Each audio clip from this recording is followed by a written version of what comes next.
ज्ञानतिमिरान्धस्य ज्ञानञ्जनशलाकया चक्षुरुन्मीलितं तस्मै श्रीगुरुवे नमः। श्रीचैतन्यमनोभीष्टं स्थापितं येन भूतले स्वयं रूपकदा मह्यं ददाति स्वपदान्तिकं। वन्देऽहं श्रीगुरुः श्रीयुतपदकमलं श्रीगुरून् वैष्णवाचं श्रीरूपं साग्रजातं सगण रघुनाथान्वितं तं सजीवं साद्वैतं सावधूतं परिजनसहितं कृष्णचैतन्यदेवं श्रीराधाकृष्णपादान् सगण ललिता श्रीविशाखान्विताश्च नारायणं नमस्कृत्यं नरं चैव नरोत्तमं देवीं सरस्वतीं व्यासं ततो जयमुदीरयेत्।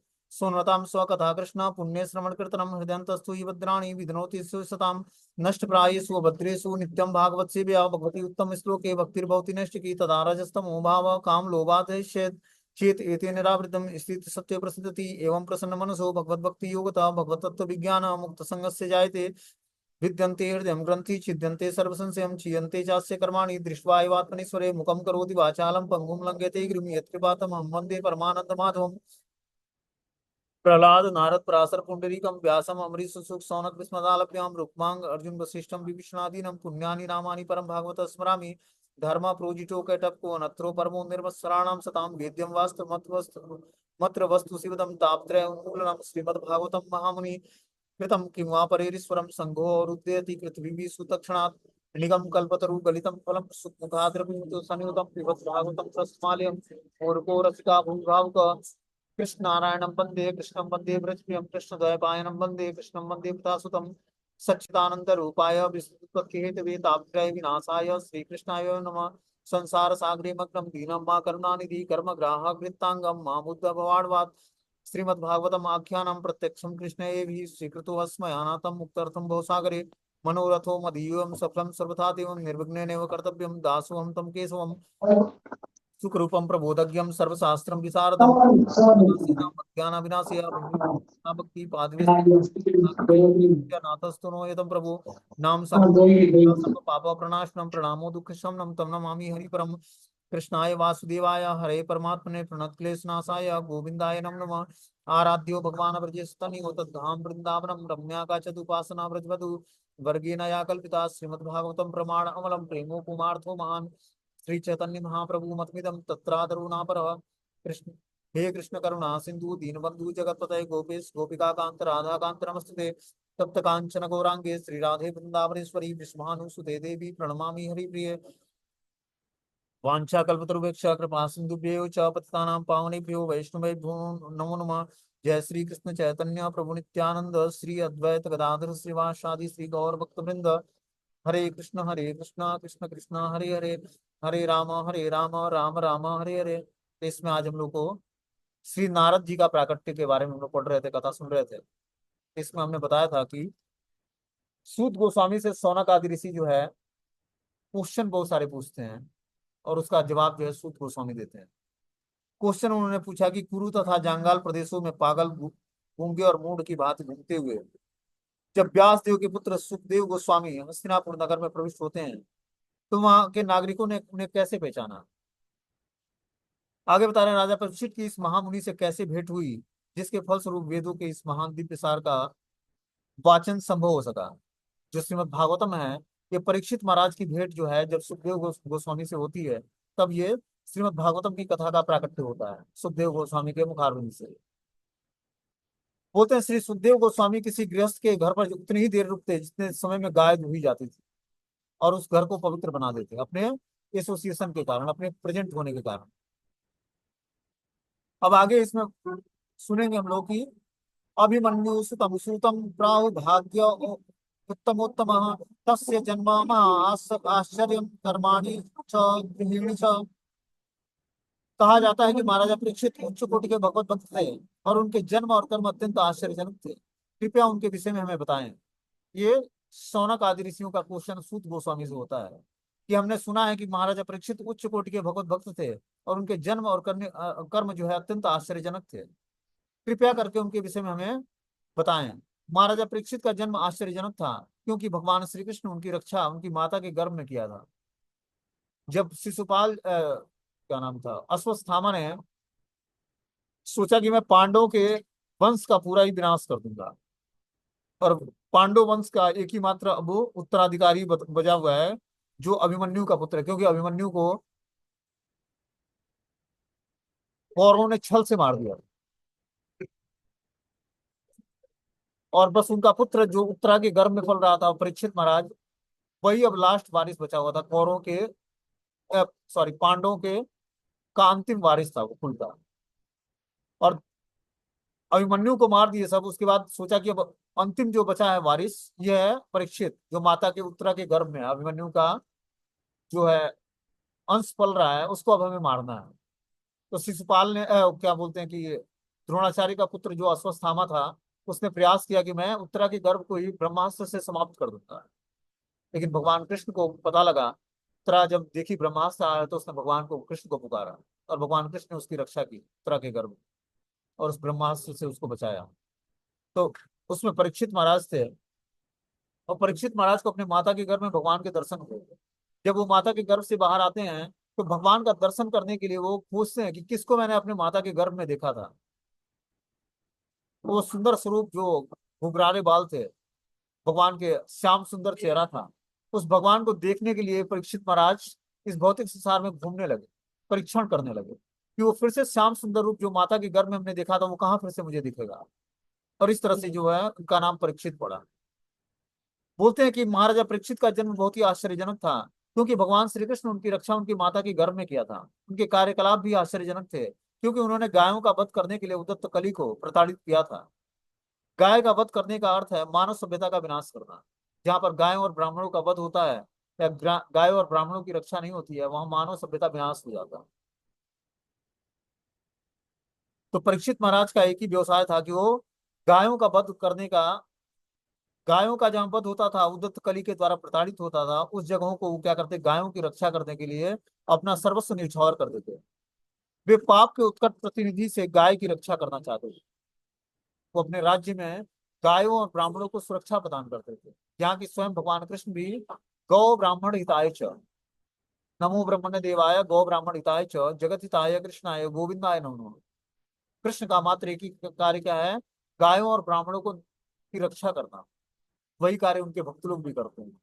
क्या करते हैं, गायों और ब्राह्मणों को की रक्षा करते हैं।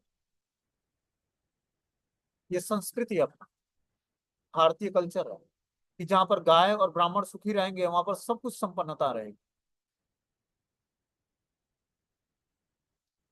बोलते हैं कि उनकी मृत्यु भी आश्चर्यजनक थी, क्योंकि उन्हें मृत्यु के पूर्व सूचना प्राप्त हो गई थी, जो किसी मृत प्राणी के लिए आश्चर्यजनक है। सुखदेव को, सॉरी, परीक्षित महाराज को पहले ही सूचना प्राप्त हो गई थी कि 7 दिन बाद आपको तक्षक सांप डसेगा और आपकी मृत्यु हो जाएगी। इस कारण से वो सावधान थे। और क्या किया उन्होंने, सब कुछ राजपाट त्याग करके और गंगा नदी के तट पर गए, और वहां पर सुखदेव गोस्वामी से श्रीमद् भागवतम की कथा का श्रवण किया। बता रहे हैं कि इस तरह उन्होंने गंगा के तट पर आसीन होकर भगवान की दिव्य लीलाओं को सुनते हुए प्रयाण करने की तैयारी कर ली थी। जब तक भागवतों का श्रवण करते रहे, उन्होंने न न तो भोजन किया, न जल ग्रहण किया, न ही वह एक क्षण भी सोए। अतः उनकी सारी बातें आश्चर्यजनक थी, उनके कार्यकलाप ध्यान से सुनने योग्य हैं। यहाँ पर उनके विषय में विस्तार से सुनने की इच्छा की गई है। यहाँ पर सौनक आदि ऋषियों के द्वारा विस्तार से सुखदेव गोस्वामी का चरित्र सुनने को मिलेगा। उसके बाद नारद मुनि का प्राकट्य के बारे में मिलेगा। ठीक है ना। बोलते हैं कि स सम्राटम कस्य वा हेतु पांडुना मानवर्धनम प्रायोपविष्टो गंगायाम मना दृश्याद विराट स्यम। वे एक महान सम्राट थे, और उनके पास उपार्जित राज्य के सारे ऐश्वर्य थे। वे इतने वरेण्य थे कि उनके पांडु वंश की प्रतिष्ठा बढ़ गई थी। तो फिर वे सब कुछ त्याग कर गंगा नदी के तट पर बैठकर क्यों आमरण उपवास करने लगे। ये भी क्वेश्चन है उनका, सूत गोस्वामी से नैमिषारण्य के 88,000 ऋषियों का। कि जब एक चक्रवर्ती सम्राट थे, सब कुछ था, उनके पास उपार्जित राज्य था, सारे ऐश्वर्य थे, वो वरेण्य थे, उनके पास पांडु वंश की प्रतिष्ठा बढ़ रही थी उनके रहने से, तो उन्होंने सब कुछ त्याग कर गंगा नदी के तट पर बैठकर आमरण अनशन उपवास क्यों किया। बोलते हैं महाराजा परीक्षित समस्त समुद्रों और महासागरों समेत पूरे संसार के चक्रवर्ती सम्राट थे। चक्रवर्ती सम्राट मतलब उनके अंडर गाइडेंस में बहुत सारे राजाएं होते, और सारे राजा अपने टैक्स कलेक्शन करते हैं, उस चक्रवर्ती सम्राट को डिपॉजिट करते हैं। जैसे हम समझ सकते हैं छोटे से एग्जांपल से, जैसे एक राष्ट्रपति होता है और एक मुख्यमंत्री होता है। सारे राज्यों के अलग अलग मुख्यमंत्री होते हैं, लेकिन चीफ चीफ मिनिस्टर और प्राइम मिनिस्टर, जो मुख्यमंत्री होता है वो राज्य का होता है, और प्राइम मिनिस्टर पूरे देश का होता है। प्राइम मिनिस्टर एक होता है, चीफ मिनिस्टर अलग अलग राज्य के होते हैं। उसी तरह जो चक्रवर्ती सम्राट होता है, प्रधानमंत्री की तरह होता है। और जो अलग अलग राज्य के अलग अलग राजाएं होते हैं वो मुख्यमंत्री की तरह होते हैं। तो इस तरह से सारे चक्रवर्ती सम्राट के अंदर अंडर गाइडेंस में सारा राजा कार्य करते हैं। जितने चक्रवर्ती सम्राट जितने राजा राज्य को जीतेगा उतने सब राजा उसके अंडर गाइडेंस में काम करेंगे और सारा टैक्स वसूल करके चक्रवर्ती सम्राट के पास डिपॉजिट करेंगे। तो परीक्षित महाराज कोई साधारण वो नहीं थे, राजा नहीं थे। वो समस्त समुद्रों और महासागरों समेत पूरे संसार के चक्रवर्ती सम्राट थे। उन्हें इस राज्य को प्राप्त करने के लिए कोई प्रयास नहीं करना पड़ा था। उन्हें वो अपने पितामह महाराजा युधिष्ठिर और उनके भाइयों के से उत्तराधिकार में मिला था। इसके साथ ही साथ वे सुचारू रूप से शासन चला रहे थे जो उनके पूर्वजों की प्रतिष्ठा के अनुरूप था। वो ऐसा शासन चलाते जिस हिसाब से उनके पूर्वजों ने इस प्रतिष्ठा भरे राज्य को चलाया था, उसी हिसाब से वो अपने कुल परंपरा को फॉलो करते हैं।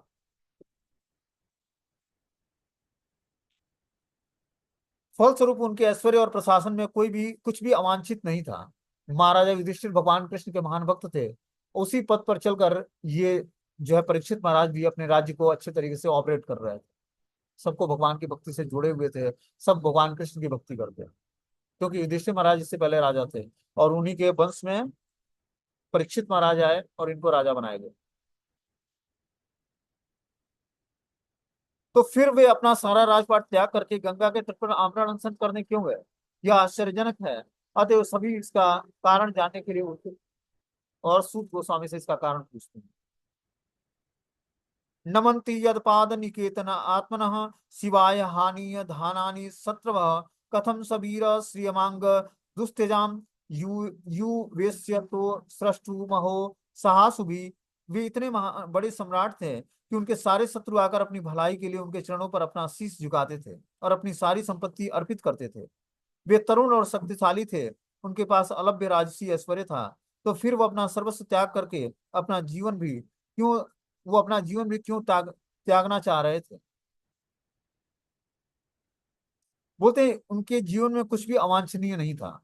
जो परीक्षित महाराज थे कोई भी ऐसी चीजें नहीं थी जो स्वीकार करने योग्य ना हो, अवांछित कोई वस्तु नहीं थी। वे एक नवयुवक थे, शक्ति और ऐश्वर्य के साथ जीवन का भोग कर सकते थे। अतः सक्रिय जीवन से विराम लेने का कोई प्रश्न ही नहीं उठता है। अब जिसके पास ऐश्वर्यशाली राज्य हो, नवयुवक शरीर हो, वो क्यों त्याग करके और इस तरह से गंगा नदी पर जाकर और भागवतम का श्रवण करेगा। उनके राज्य कर वसूलने में कोई कठिनाई नहीं थी। वे इतने शक्तिशाली और वीर थे कि उनके शत्रु भी उनके चरणों पर आकर शीश झुकाते थे। वह अपने हित के लिए अपनी सारी संपत्ति भेंट कर जाते थे। महाराजा परीक्षित पवित्र राजा थे। उन्होंने शत्रुओं को जीत लिया था। अतः उनका राज्य वैभव भी संपन्न था। उनमें प्रचुर अन्न दूध और धातुएं भी थी। सारे पर्वत और नदियां क्षमताओं से भरपूर थी। फलतः भौतिक दृष्टि से सब कुछ संतोषप्रद था। अतः इस असमय में अपना साम्राज्य और जीवन त्याग करने का कोई प्रश्न नहीं उठता था। मुनिगण इसके विषय में सुनने के लिए बहुत ही आतुर है। तो ये सारी इच्छाएं जो है सूत गोस्वामी के साथ में प्रकट करते हैं कि इतना बड़ा चक्रवर्ती राजा जिसके पास भोग की सारी सामग्री है और वो सब कुछ त्याग करके गंगा नदी पर जाकर और बैठकर श्रीमद् भागवतम की कथा श्रवण कर रहा है, तो ये आश्चर्यजनक बात है। जो चक्रवर्ती सम्राट हो, पूरे देश का राजा हो, भोग की सारी सुविधाएं हैं और इतना शक्तिशाली और वीर है और उसके पास नौ यौवन शरीर है, उसके बाद भी वो इस अवस्था को प्राप्त होने के बाद भी ये भगवत कृपा है। बोलते हैं भगवान की जिसके पास स्वस्थ और सुबुद्धि हो, सुंदर शरीर हो, धन भी पर्याप्त मात्रा में, मतलब भगवान के छह ऐश्वर्य हो और उसके बाद भी वो भगवान की भक्ति में जुड़ा है तो भगवान की कृपा मानी जाएगी। क्योंकि ऐश्वर्य का कुछ अंश किसी जीवात्मा को मिल जाता है तो पागल हो जाता है। मान लो कोई बहुत धनवान व्यक्ति हो जाता है तो भगवान की भक्ति को अडॉप्ट नहीं करेगा, उसको लगेगा मैं तो धन सब कुछ कर सकता हूँ, किसी भी पंडित पुजारी या ब्राह्मण को खरीद सकता हूँ, ये लो हमारे टुकड़े पर पलते हैं और तो वो भक्ति नहीं करेगा।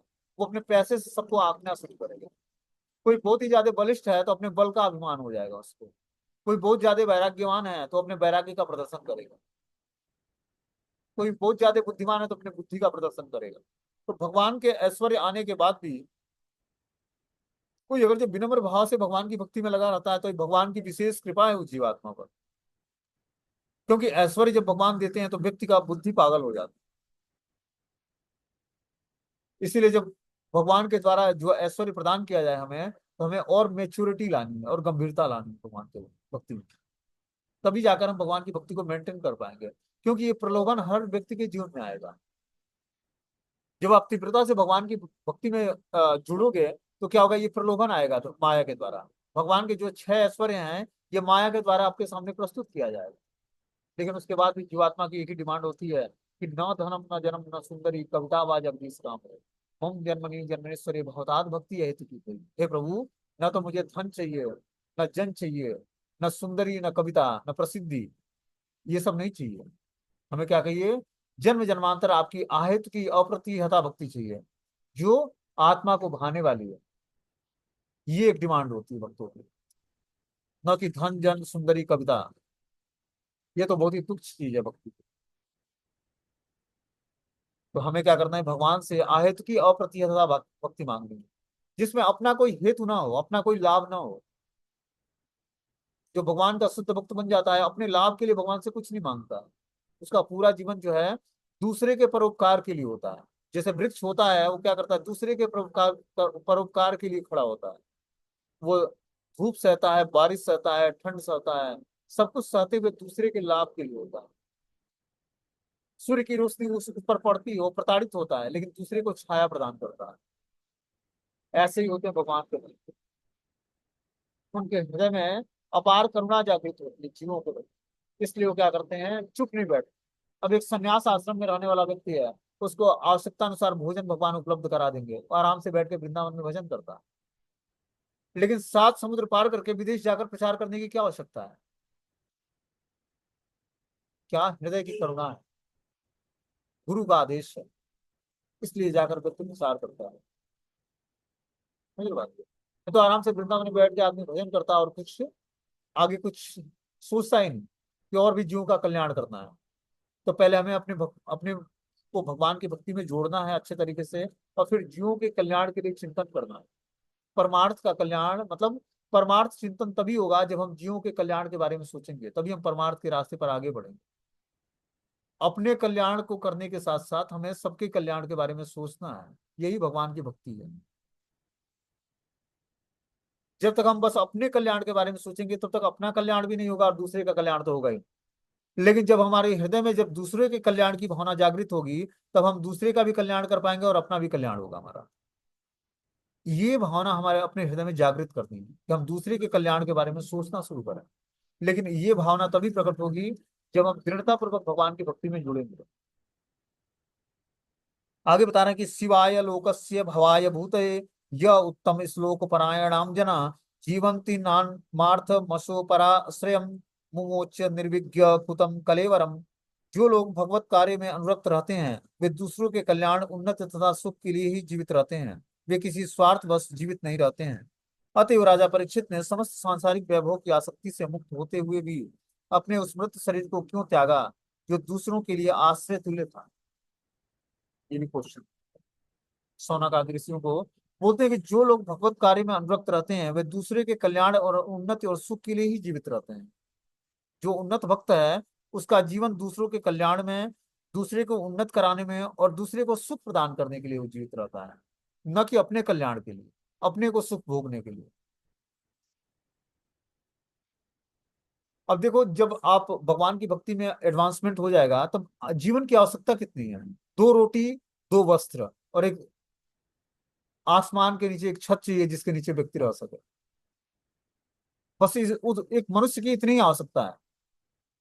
जब तक हम भौतिक जीवन में हैं, तब तक बहुत बड़ी आवश्यकता है कि हमें बड़ा घर चाहिए, बड़ी गाड़ी चाहिए, अच्छे कपड़े चाहिए, अच्छा भोजन चाहिए। लेकिन जब व्यक्ति वैराग्य आश्रम में होता है, तो उसकी आवश्यकता क्या है? 2 रोटी और 2 वस्त्र और एक सर ढकने के लिए छोटा सा छत चाहिए बस। तो वो तपस्या भरा जीवन एडॉप्ट करता है, भोग भरा जीवन नहीं, तपस्या भरा जीवन। और तपस्या किसके लिए? दूसरे के उपकार के लिए, दूसरे के मंगल और कल्याण के लिए, दूसरे को सुख प्रदान करने, अपना स्वार्थ नहीं। क्या है? भगवान से सबको जोड़ दें। सब जीवात्मा जब सुखी होंगे, तब उसके हृदय में शीतलता हो। ये है हृदय की करुणा, भगवान के प्रति श्रद्धा प्रदर्शित करना। भगवान के प्रति वास्तविक श्रद्धा क्या है? कि जब हम अन्य जीवात्मा को भगवान की भक्ति से जोड़ते हैं। जैसे मान लो कि एक ऑफिस कार्यालय में एज ए भौतिक एग्जाम्पल से बताना चाहूंगा कि जैसे मान लो कि भौतिक एक ऑफिस में कोई बिजनेस होता है। ऑफिस में सारे जो है अपने अपने कार्यों में लगे हैं, कोई अकाउंट्स देख रहा है, कोई मैनेजमेंट देख रहा है, कोई जो है अलग अलग चीजों में प्यून अपना कार्य कर रहा है, ऑफिस में मैनेजर अपना कार्य कर रहा है। लेकिन एक सेल्स मार्केटिंग की टीम होती है, वो दिन भर ये सेट करने में लगती है कि किस क्लाइंट से मिलूं, किस तरह हमारा बिजनेस आगे डेवलप हो। और वो क्या करता है, क्लाइंट को जाकर समझाता है अपने प्रोडक्ट के बारे में, नए नए क्लाइंट बनाता है, उसको स्कीम समझाता है कि क्या आप करोगे तो और ज्यादा आपको प्रॉफिट होगा। और इस तरह से वो बिजनेस ले आता है, तो मालिक उससे ज्यादा प्रसन्न होता है जो बिजनेस ले आकर उसको देता है।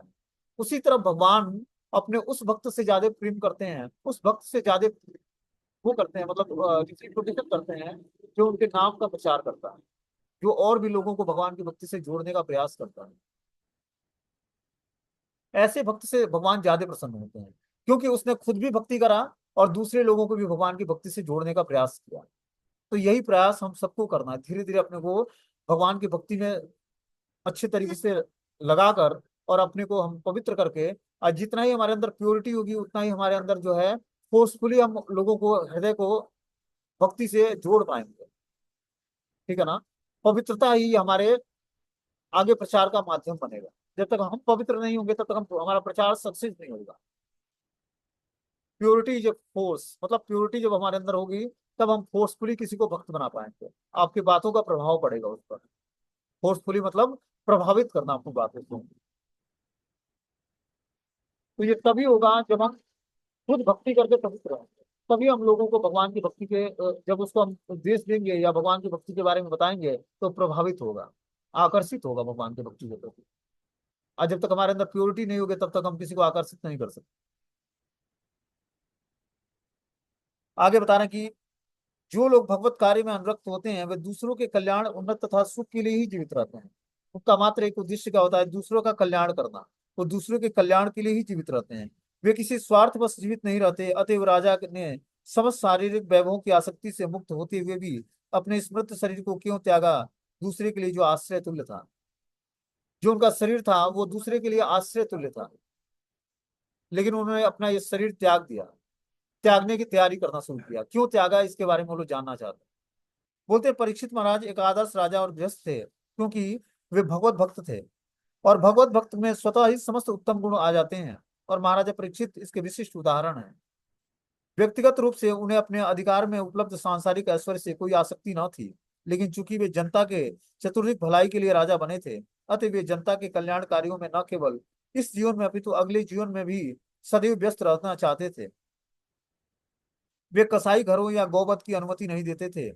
वे ऐसे मूर्ख तथा पक्षपाती प्रशासक न थे जो एक जीव को सुरक्षा प्रदान करे और दूसरे का वध होने दे। चूंकि वे भगवत भक्त थे, अतः वे एक अच्छी तरह से जानते थे कि मनुष्य, पशुओं, पौधों और समस्त जीवित प्राणियों के सुख के लिए किस प्रकार प्रशासन चलाया जाए।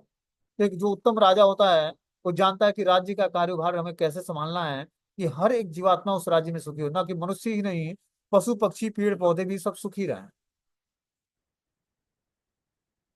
ये एक उत्तम राजा की क्वालिटी है जो कि परीक्षित महाराज में थी। बोलते हैं कि राजा परमेश्वर का प्रतिनिधि होता है, अतः राजा और परमेश्वर का उद्देश्य एक जैसा होता है। भगवान की इस सृष्टि में सब कुछ उनकी प्रजा है, चाहे वो पेड़ पौधे हो, पशु पक्षी हो, मनुष्य हो, कुत्ते बिल्ली बंदर जो भी हैं, सब भगवान की सृष्टि में आते हैं। और भगवान हर एक जीवात्मा का टेक केयर करते हैं, एक चींटी से लेकर हाथी तक का पालन पोषण भगवान सब कुछ उसको प्रदान करते हैं उसकी आवश्यकताओं के अनुसार। देखो जैसे ठंड पड़ती है तो जानवरों के शरीर पर बाल बड़े हो जाते हैं। एक चींटी से लेकर एक हाथी तक का भगवान पालन पोषण कर सबको भोजन प्रदान करते हैं। वही स्थिति जो है राजा की होती है। जो राजा परीक्षित थे इसी स्थिति को अडॉप्ट किया हुआ था। वो हर एक नगर के, अपने राज्य के सारे नागरिकों का, यहाँ तक कि जीव जंतु पेड़ पौधों के भी आवश्यकताओं को पूरा करते थे। ऐसे वो महान राजा थे। राजा का स्वार्थ इसी में है कि वो अपनी प्रजा का भगवान के धाम वापस जाने का उनका मार्गदर्शन करे। अतः प्रजा के कार्यकलापों को इस प्रकार समन्वित किया जाए कि सारे लोग अंत में भगवत धाम वापस जा सकें। राजा का यह कर्तव्य है कि अपने नागरिकों को ऐसा शिक्षा दे कि वो जीवन के अंत में भगवान के धाम जाने के योग्य हो सके और उस रास्ते पर चल सके, तभी वो सुटेबल राजा कहलाएगा। एक उत्तम राजा का यही लक्षण होता है कि वो अपने राज्य के नागरिकों को भगवान की भक्ति से जोड़ने का प्रयास करे, कृष्ण भक्ति से जोड़ने का प्रयास करे, तभी वो उत्तम राजा कहलाएगा। प्रतिनिधि राजा के शासन के सारा साम्राज्य ऐश्वर्य से परिपूर्ण था। ऐसी दशा में मनुष्य को पशुओं की खाने की आवश्यकता नहीं पड़ती थी। राजा परीक्षित के राज्य में कोई मांसाहार नहीं करता था। सब जो है अन्न, दूध, फल, तरकारियां की प्रचुर मात्रा में उपज थी, और मनुष्य तथा पशु भी जी भरकर खा पी लेते थे। मतलब कोई भी जो उनके खाने योग्य वस्तु है वही खाते थे। आगे बता रहे हैं, हम जानते हैं कि आप वेदों के कतिपय अंश को छोड़कर अन्य समस्त विषयों के अर्थ में पटु हैं। अतएव आप उन सारे प्रश्नों की स्पष्ट व्याख्या कर सकें जिन्हें हमने आपसे अभी पूछा है। यहाँ पर सुखदेव सूत गोस्वामी से सोना ऋषि बोलते हैं कि हमें पता है कि आप वेदों के कतिपय अंश को छोड़कर अन्य समस्त विषयों के अर्थ में पटु हैं। कि आप वेदों के बारे में आपको उतना नॉलेज नहीं है, लेकिन आप अन्य सारे विषयों में बहुत ही अति अर्थ में पटु हैं। अतएव आप उन सारे प्रश्नों का स्पष्ट व्याख्या हमें करें, और हमें आप हमने जो आपसे पूछा है उसके बारे में आप लोग स्पष्ट रूप से वर्णन करें, हमें स्पष्ट रूप से समझाने का प्रयास करें। बोलते हैं वेदों तथा पुराणों में वही अंतर है जो ब्राह्मणों और परिव्रजकाचार्य में होता है। ब्राह्मण वेदों में वर्णित कुछ सकाम यज्ञों को संपन्न करने के लिए होते हैं, लेकिन परिव्रजकाचार्य जो होते हैं या विद्वान उपदेशक का कार्य दिव्य ज्ञान को समस्त विश्व में प्रचारित करना है। जो वैदिक ज्ञान में पटु ब्राह्मण होता है वो वैदिक मंत्रों का बहुत ही अलंकारिक ढंग से व्याख्या करता है, बहुत ही अच्छे तरीके से उसका गुणगान करता है। लेकिन उससे कहीं ज्यादा श्रेष्ठ यहाँ पर बताया जा रहा है जो परिव्रजकाचार्य है, जो भ्रमण करता है और लोगों को विद्वान उपदेशक की भांति सबको भगवान की भक्ति में जोड़ता है। वो हो सकता है कि वेदों के मंत्रों के उच्चारण में पटु नहीं होता है, जिसका अभ्यास ब्राह्मणों द्वारा लय युक्त उच्चारण में नियमित रूप से किया जाता है। कि ब्राह्मण जो है वैदिक मंत्रों के उच्चारण में लय युक्त एक छंद में बोलते हैं और सुनने में अच्छा भी लगता है। लेकिन क्योंकि ब्राह्मण वैदिक अनुष्ठानों को संपन्न करने में के लिए होते हैं, लेकिन इससे यह नहीं समझना चाहिए कि भ्रमणशील उपदेशक की अपेक्षा ब्राह्मण अधिक महत्वपूर्ण है, ऐसा नहीं है। जो परिव्राजकाचार्य जो आचार्य होते हैं ये उस ब्राह्मण से हजारों गुना श्रेष्ठ हैं जो ब्राह्मण वैदिक मंत्रों का उच्चारण करने में लगा है। क्योंकि ये परिव्राजक जो होते हैं ये क्या करते हैं, भगवान के आदेश को पूरे विश्व में प्रचारित करते हैं, और ये बहुत ही सर्वश्रेष्ठ कैटेगरी में आते हैं। वे एक साथ एक तथा भिन्न है, क्योंकि विभिन्न मार्गों के होते हुए भी उनका लक्ष्य एक होता है। वैदिक मंत्रों में और पुराणों और इतिहासों में जो कुछ वर्णित है उसमें भी कोई अंतर नहीं है। इसलिए जीव गोस्वामी के अनुसार मध्यान मध्यान दिन श्रुति में उल्लेख हुआ है कि सारे वेद अर्थात साम, अथर्व, ऋगु, यजुर, पुराण, इतिहास, उपनिषद आदि परम पुरुष के श्वास से उद्भूत हुए हैं। अंतर इतना ही है कि सारे वैदिक मंत्र प्रणव ओंकार से प्रारंभ होते हैं, और इन मंत्रों का सस्वर पाठ करने से कुछ अभ्यास करना होता है। लेकिन इसका अर्थ यह नहीं है कि श्रीमद् भागवत वैदिक मंत्रों की अपेक्षा कम महत्व का है। जो वैदिक मंत्र हैं, जो वेदों के मंत्र हैं, वो श्रीमद् भागवतम की तुलना उससे नहीं की जा सकती है। श्रीमद् भागवतम बहुत ही सर्वश्रेष्ठ पुराण है। वैदिक नियमों में जो कर्म कांड के नियम हैं या जो वेदों के नियम है वो कर्म कांड के नियम, सकाम कर्मों को कैसे प्राप्त करना है, सकाम इच्छाओं को कैसे तृप्त करना है। लेकिन ये क्या है, श्रीमद् भागवतम जो है निगम कल्पतरु गलितम फलम सुख मुखाद्रविमित संयुतम पिबत भागवतम रसमालय मूर्खो रसी का भूभाव। ये क्या है, निगम कल्पतरु, ये कृष्ण भक्ति का जो है शुद्ध पक्व फल है श्रीमद् भागवतम। इसमें कोई भी कर्म कांड और ज्ञान कांड मिश्रित नहीं है। यह भगवान की शुद्ध भक्ति के बारे में लिखा गया है श्रीमद् भागवतम में।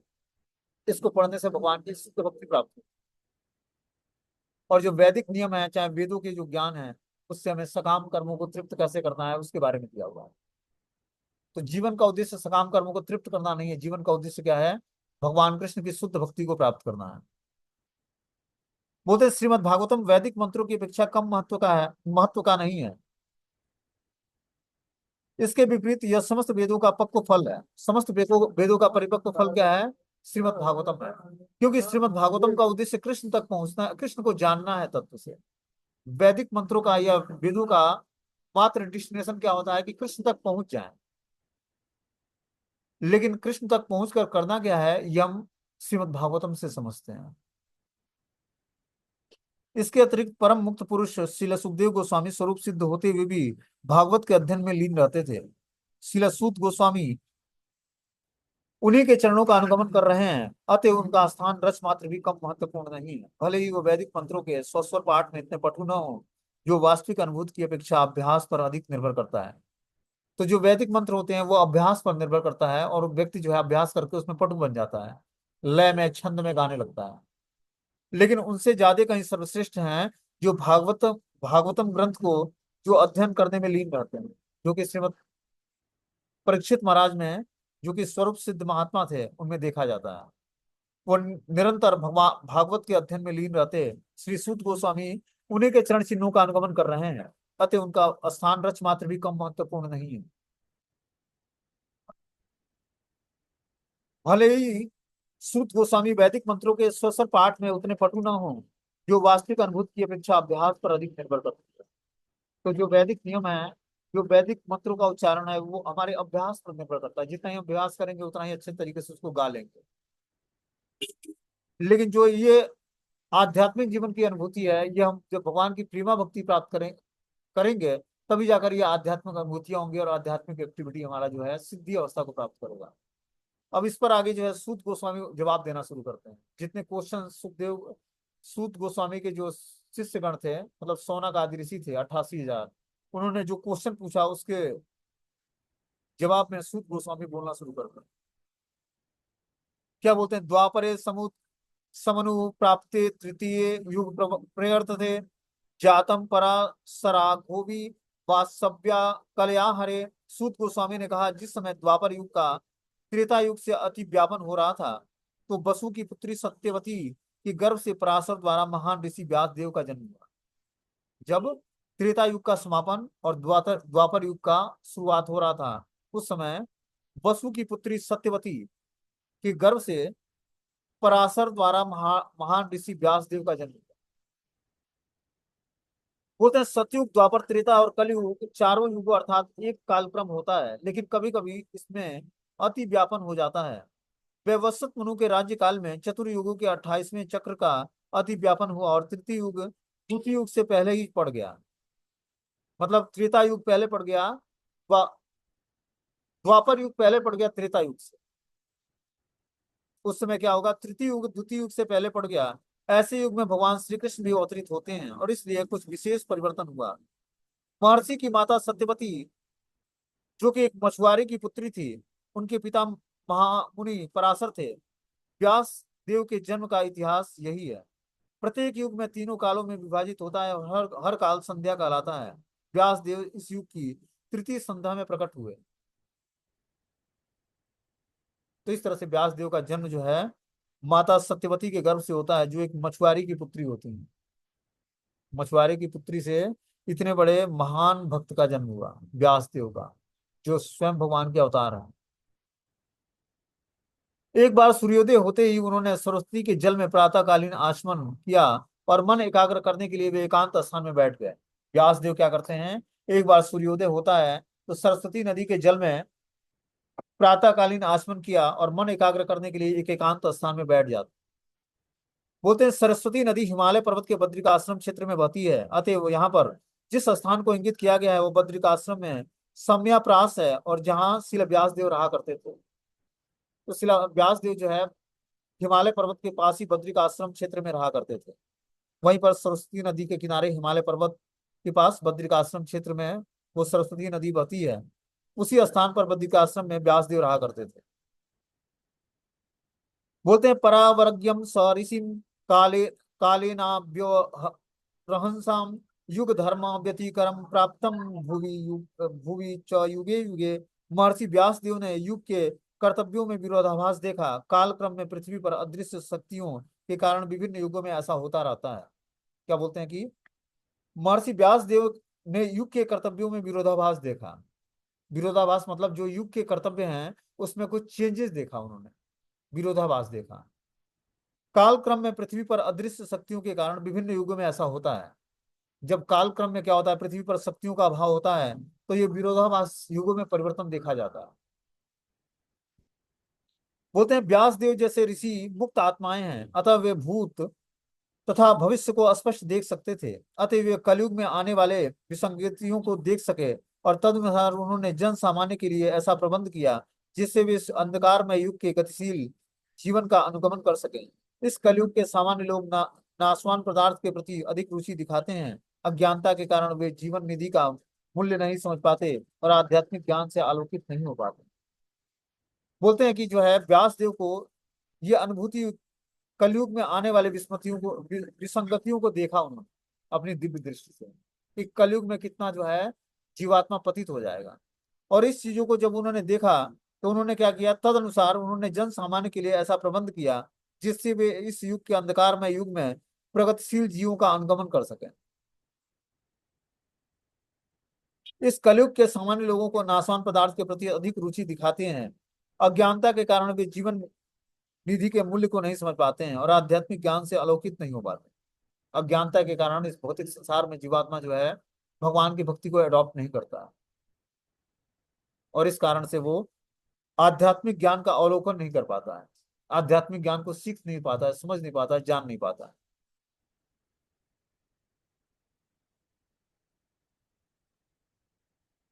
अब आगे बता रहे हैं कि परम ज्ञानी ऋषि अपने दिव्य दृष्टि से युग के प्रभाव के प्रत्येक भौतिक वस्तुओं की अवनति को देख सके। वे एक यह भी देख सके कि श्रद्धाविहीन व्यक्तियों की आयु क्षीण हो रही है, वे सच गुण के अभाव के कारण अधीर रहेंगे। इस प्रकार उन्होंने समस्त वर्णों और आश्रमों के लोगों के कल्याण पर विचार किया। तो इस तरह से महामुनि व्यासदेव ने जब कलयुग के प्रभाव को अपने दिव्य दृष्टि से देखा तो उन्होंने इस युग के श्रद्धाविहीन व्यक्तियों की आयु क्षीण होगी और वो सत्गुणों से के अभाव में अधीर बने रहेंगे। इस प्रकार उन्होंने समस्त वर्णों और आश्रमों के कल्याण के बारे में विचार शुरू किया। अब क्या विचार शुरू किया, इसके बारे में हम लोग कल सुनेंगे कि व्यास देव ने क्या विचार शुरू किया हम बद्ध जीवाओं के कल्याण के लिए, जो कलयुग में वर्ण और आश्रम के धर्मों का भी पालन न कर पाए। ऐसे जीवों का उद्धार कैसे होगा, क्योंकि वर्ण और आश्रम के जब व्यक्ति धर्मों का पालन करता है तब वो मनुष्य की कैटेगरी में आता है। लेकिन हम देखते हैं कि जो है वर्ण और आश्रम व्यवस्था ही खराब है। ब्राह्मण क्षत्रिय का कार्य करता है, क्षत्रिय ब्राह्मण का कार्य करता है, शूद्र जो है ब्राह्मण का कार्य करता है, वैश्य जो है क्षत्रिय का कार्य कर लेता है। जो ब्रह्मचारी के नियम है वो ब्रह्मचारी पालन नहीं करता, जो गृहस्थ के नियम है वो गृहस्थ पालन नहीं करता है। तो सारा वर्ण और आश्रम व्यवस्था जो है गड़बड़ हुआ पड़ा है। इसलिए मनुष्य जो है मनुष्य की कैटेगरी में नहीं, उसका जीवन पशुवत हो गया है। तो इसके लिए व्यासदेव बड़ी चिंतित हुए और उन्होंने आगे इसमें क्या बताया उसके बारे में हम लोग कल सुनेंगे। ठीक है, हरे कृष्ण।